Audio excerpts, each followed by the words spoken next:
तर 10वी झाली आहे किंवा ITI झालाय आणि त्याच्यानंतर मर्चंट नेव्ही जॉईन करायचं आहे, तर हा व्हिडिओ नक्की बघा. तर जय शिवराय, मी ऋषिकेश, काम करतो मर्चंट नेव्हीमध्ये. तर मला खूप जास्त कमेंट्स आणि तुमचे DM येत होते की दादा माझी 10वी झाली आहे किंवा माझा ITI झालाय, तर मी मर्चंट नेव्ही जॉईन करू शकतो की नाही. तर त्याचं उत्तर आहे हा, तुम्ही करू शकता.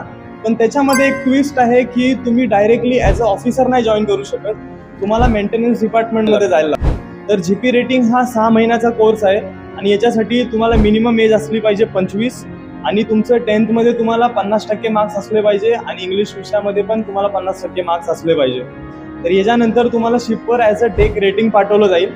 त्याच्यामध्ये तुम्हाला 36 महिने ॲज अ रेटिंगमध्ये तुम्हाला काम करायचं आहे. त्याच्यानंतर तुम्ही एक्झाम देऊन ऑफिसर बनू शकता.